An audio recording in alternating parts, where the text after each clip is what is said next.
aja. Catat aja ya. Iya, tahun berapa kamu ke sini? Sudah berapa tahun? Saya 2010 ke Hong Kong. Itu Udah 16 berarti tahun. sudah 16 tahun. Apakah Yes. selama 16 tahun, Ketut, Iya, kamu tadi seperti Mbak Reta ceritakan, nggak satu ada masuk. rasa malu, eh, justru menemukan martabat. hmm, Apakah kamu merasa tertantang awal-awal ketika mulai menjadi pekerja migran di sini? Dan kemudian kapan kamu merasa bahwa pekerjaan ini juga memuliakan martabat saya kok sebagai pribadi? Kamu bisa cerita?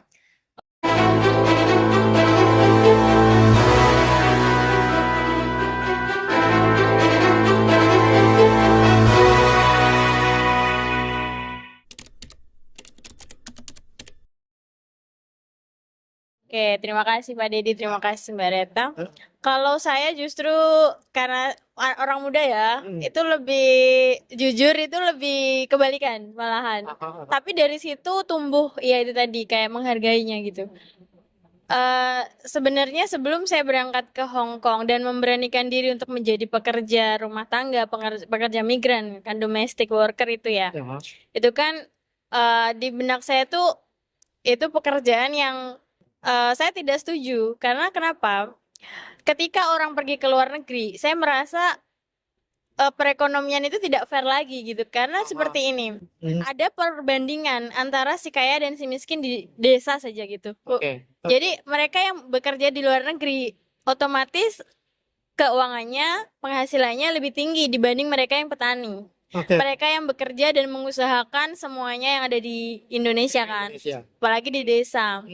Jadi sempat berpikir ini nggak fair, itu menurut saya. Dan saya paling tidak suka orang-orang yang berangkat ke luar negeri. Justru dari situ mungkin ya, mungkin karma atau entahlah apa itu, malah saya sendiri yang Oke. tapi benar dari situ saya menyadari gitu kayak ternyata saya yang sangat anti TKW ya waktu itu ya Pak ya. Oh iya. Iya, Oh, oke, saya oke. anti TKW, justru itu berbalik ya. Tapi dari situ saya belajar menyelami arti pekerjaan itu sendiri. Ternyata yang dulu saya sangat anti, kok ternyata ibu saya yang malah keluar negeri. Ketika ibu saya keluar negeri, saya satu-satunya anggota keluarga yang paling tidak setuju sebenarnya.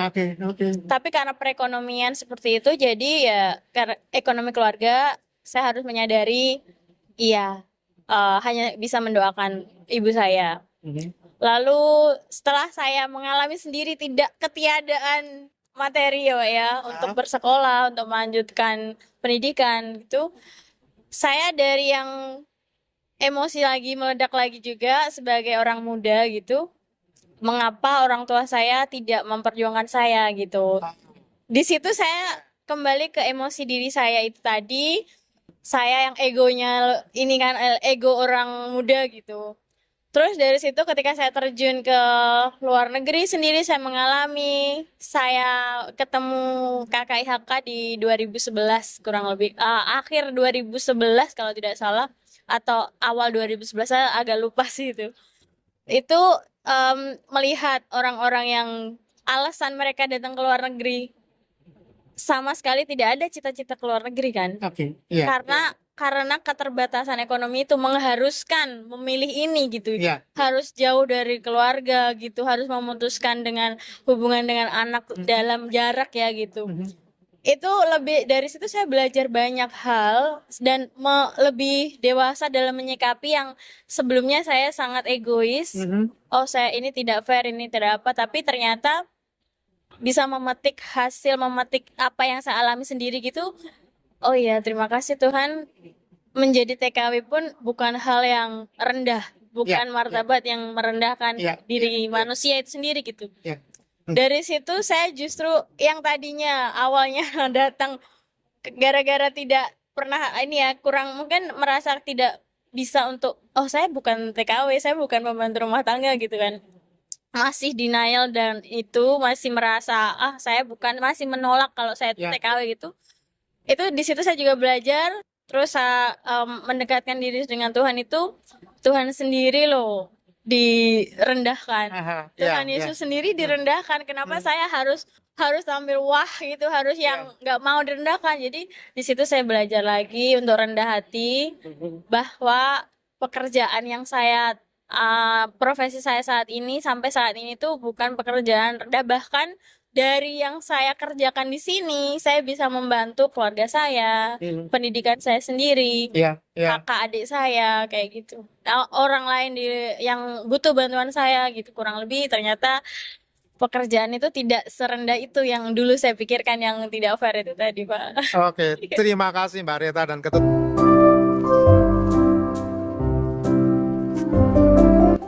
Hari Buruh adalah nyanyian martabat. Setiap wajah pekerja memancarkan harapan. Kerja bukan sekedar nafkah, melainkan panggilan suci membangun dunia dengan kasih. Tangan yang saling merangkul menjadi tanda persaudaraan sejati. Di dalamnya, kita menyambut pekerja migran yang jauh dari rumah namun dekat di hati. Dan cahaya harapan terus menyinari, mengingatkan kita setiap pekerja adalah saudara. Setiap perjuangan adalah bagian dari kasih Allah. Oke, terima kasih Ketut. Ceritanya ini ternyata itu sudah dipikirkan, cerita Ketut ini dipikirkan oleh Paus Pius 11, itu tahun 1931. Saya belum lahir, Pak. Oh, belum lahir ya? Saya juga belum lahir. Ini Pak, ya luar biasa ya, Pak. Ya, luar biasa Paus kita ini. Dia mengeluarkan dokumen yang namanya Quadragesimo Anno. Salah satu petikannya begini: upah harus cukup untuk memungkinkan pekerja dan keluarganya hidup layak sesuai martabat manusia. Jika tidak, maka keadilan sosial dilanggar.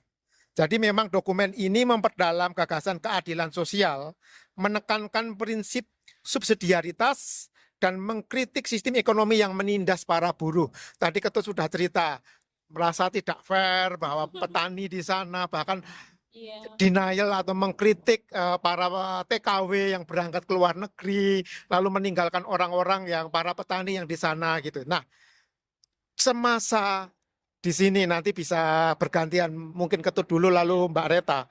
Apakah pernah mengalami apa yang oleh Paus 11 Pius 11 ini mengalami, merasa upah saya nggak adil? Ya, dan saya kemudian memperjuangkannya. Dan kemudian saya menemukan bahwa upah saya kok ya layak. Tadi Ketut sudah bercerita, saya bisa justru bahasa membantu banyak keluarga, diri saya, bahkan orang lain gitu ya, setelah menjadi pekerja migran. Gimana? Luar biasa ya, Bapak Paus sudah mengerti saya sebelum saya mengalami penderitaan ini gitu. Mengalami pengalaman ini, pengalaman hidup yang ternyata harus dewasa gitu kan. Itu benar. Keputusan saya untuk pergi ke luar negeri itu tidak semata-mata karena saya ingin punya uang besar, itu bukan. Sebelumnya itu lulus SMA itu saya kerja jadi kasir, Pak, di digital printing waktu itu di Surabaya. Dan waktu itu gajinya waktu itu 2009 itu ya itu hanya 500.000 ya, Pak ya. Dan saya rasa itu hanya cukup untuk kebutuhan satu bulan, itu pun kurang lebih gitu kan. Itu pun untuk biaya kayak rumah, kos atau itu ditanggung sama bos sudahan, sama yang memberi kerja gitu. Terus waktu itu memang saya merasa maaf saya kurang. Di sisi lain saya juga ingin melanjutkan pendidikan. Kalau saya kerja di sini jelas saya untuk menghidupi diri saya saja yang cukup gitu kan. Padahal cita-cita saya tinggi kan, Pak. Ingin sekolah, ingin membantu orang tua, ingin bantu adik juga gitu. Itu kayak saya harus berpikir nih, saya harus bagaimana. Saya ingin melanjutkan sekolah itu biar nantinya saya mendapat pekerjaan lebih baik kan gitu, Pak. Tapi ternyata ya itu tadi, kembali keluarga tidak mampu. Saya harus bagaimana ya, saya harus putar otak ini bagaimana. Nah, jalan satu-satunya kan ke luar negeri itu tadi. Terus saya dari situ, sebelumnya saya tidak terlalu tahu dan berapa gajinya gitu. Tapi ternyata setelah saya belajar di PT, masuk PT, diberitahu gaji sekian gitu, wah lumayan gitu. Terus oke saya semangat 2 tahun gitu. Oke. Ternyata malah lebih ya Pak ya. Tapi di situ saya jujur ketika saya mendapat gaji UMR-nya Hong Kong ya Pak ya, itu kayak sekian potongan selesai 7 bulan potongan itu. Oh, potongan kamu 7 Iya bulan. Bapak, iya waktu Wah, itu lama 2010 sekali. itu masih 7 bulan dan lumayan juga. Heeh. Setelah potongan selesai anggaplah saya terima gaji utuh, itu kayak merasa wah luar biasa, terima kasih Tuhan, saya Ya. tidak pernah dari berapa ya, dari 500.000 1 bulan mendapat sekian, bisa dibilang 10 kali lipat mungkin ya Pak ya. Ya mungkin 5 kali lipat atau 10 lipat, Iya. luar biasa dan saya bersyukur. Heeh. Tapi memang tekanan di luar negeri luar biasa dibanding di negara sendiri. Ya. Dan di situ saya bersyukur, iya saya nggak hanya membantu diri saya, tapi membantu orang tua, membantu kebutuhan mereka gitu. Dan ya saya mensyukuri itu Pak, karena di sisi lain saya denial, tapi ternyata faktanya saya mensyukuri itu. Dan disitulah saya memang bekerja itu tidak penting pekerjaan seperti apa, yang jelas halal Mhm. dan bisa mencukupi diri sendiri, orang lain, dan keluarga sekitar kayak gitu Pak. Oke. Oke, beralih ke Mbak Reta. Apakah selama 24 tahun Mbak Reta, tadi kan Ketut mengatakan dari gaji sebagai pekerja migran sekian, lalu pasti Mbak Reta akan tahu naik dari dulu terima berapa, lalu sampai sekarang berapa, itu kan butuh perjuangan. Apakah Mbak Reta terlibat atau pernah berpikir untuk mendorong semakin mendapatkan upah yang layak sebagai pekerja migran? Silahkan Mbak. Oke, baik. Kadang kalau inget waktu pertama-tama mau ke Hong Kong itu rasanya sedih ya.